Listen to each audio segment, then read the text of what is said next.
Bonjour, voici le texte des animaux tout petits que vous pourrez suivre dans votre livre d'images. Vous saurez que vous devez tourner la page lorsque vous entendrez cette petite clochette. Et maintenant, commençons. Un chaton est un petit chat. Les chatons sont mignons et affectueux, mais ils sont turbulents. Ils adorent se blottir sur les genoux pour ronronner et se faire caresser. Mais ils aiment aussi bondir et sauter autour de vous pour jouer et se distraire. Quand ils font la culbute après une cabriole, c'est toujours sur leurs petites pattes qu'ils retombent. Un petit chien est un chiot. Les petits chiens sont toujours prêts à vous lécher les mains et le visage. Ils aboient tout le temps et agitent leur queue pour dire qu'ils sont contents. Pendant que leurs dents poussent, ils sont toujours en train de chercher à mâcher quelque chose. Attention, ne laissez pas traîner vos pantoufles et vos chaussettes. Ils s'en régalent.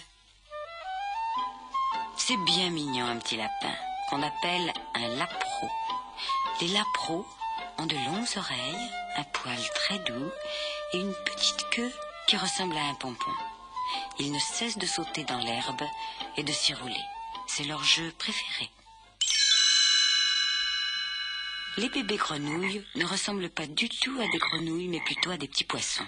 On les appelle des têtards. Peu à peu, les têtards se transforment.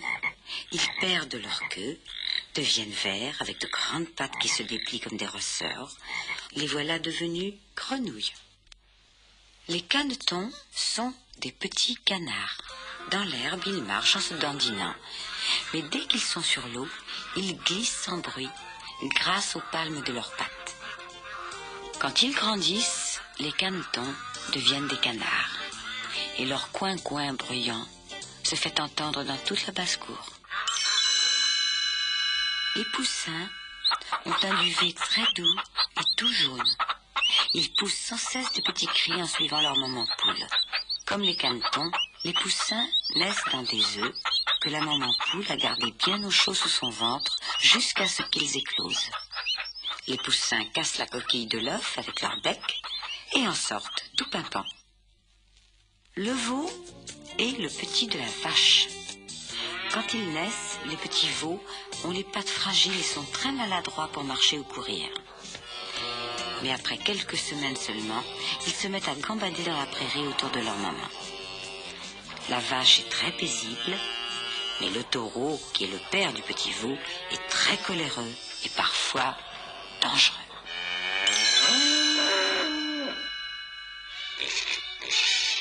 Les petits cochons qui ont la queue en tire-bouchon sont aussi des petits porcs. Quand satisfaits, ils font entendre de joyeux grognements. Maman cochon adore se rouler dans l'eau bourbeuse et fouiller la vase avec son museau qu'on appelle un groin. Et les petits cochons font comme un petit cheval est un poulain. Les poulains sont très peureux. Ils se réfugient toujours auprès de leur maman la jument. Un poulain commence à marcher dès le premier jour de sa naissance. Ce n'est pas le cas des petits enfants qui mettent plus d'1 an pour refaire autant. Les petits moutons sont appelés des agneaux. Ce sont des petits animaux timides qui se blottissent longtemps auprès de leur maman la brebis.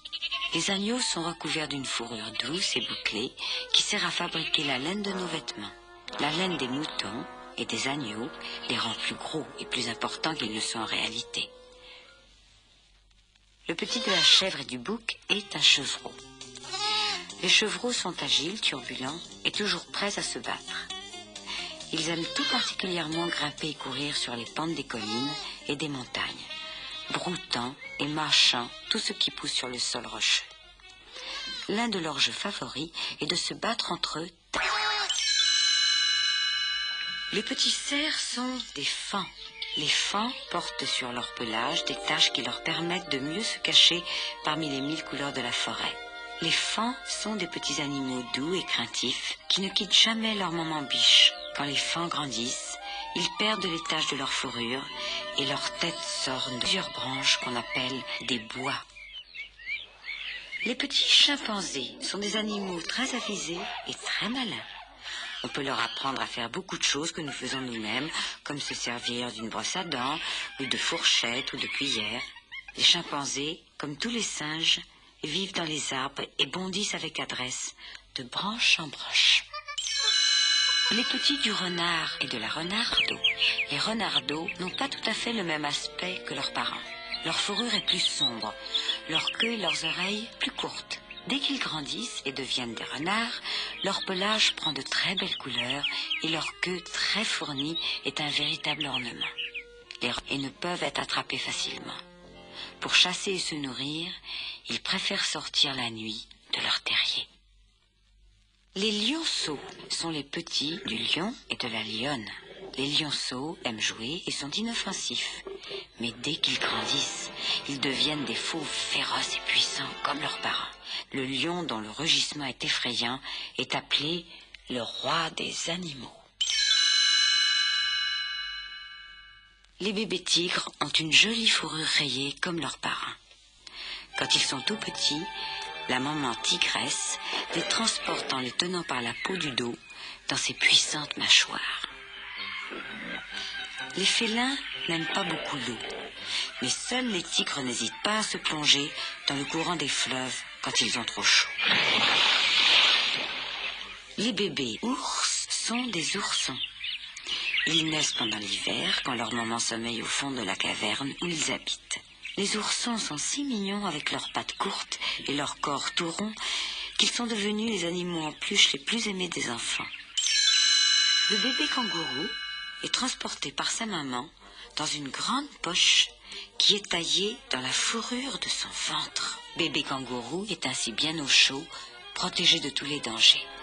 Sous la surveillance de sa maman, il sort de la poche pour jouer et s'ébattre.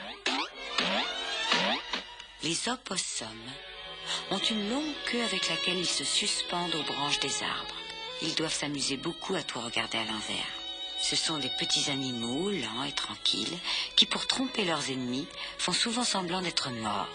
Les bébés opossums restent très près de leur maman pendant les 3 premiers mois de leur vie. Une maman opossum peut avoir en même temps jusqu'à 20 petits bébés. Les petites marmottes peuvent nager dès le premier jour de leur naissance. Elles se servent de leurs petites pattes comme si c'était des palmes. Les marmottes, dès qu'elles se sentent menacées par un danger, en battant fortement l'eau de leur queue plate et large. Les marmottes ont des dents de rongeurs très puissantes. Elles parviennent à couper des branches d'arbres et bâtissent leur maison. Regardez les bébés crocodiles. Comme leurs parents, ils ont de courtes pattes, un corps très long et une gueule immense, remplie de dents pointues. Les crocodiles vivent dans l'eau, mais font leur nid sur les bords de la rivière. Les bébés crocodiles naissent dans de gros œufs. Les hippopotames ne se plaisent que dans l'eau. Ils peuvent même rester sous l'eau sans reprendre leur respiration plus de 10 minutes. Les bébés hippopotames grimpent alors sur le dos de leur maman et se promènent au fond du fleuve. Les éléphants sont les plus gros animaux qui vivent sur la terre. La maman éléphant guide son petit éléphanteau grâce à sa trompe. La trompe de l'éléphant, qui le rend si drôle, lui sert à tout attraper.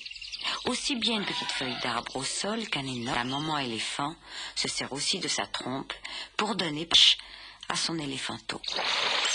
La baleine, qui vit dans les océans, n'est pas un poisson.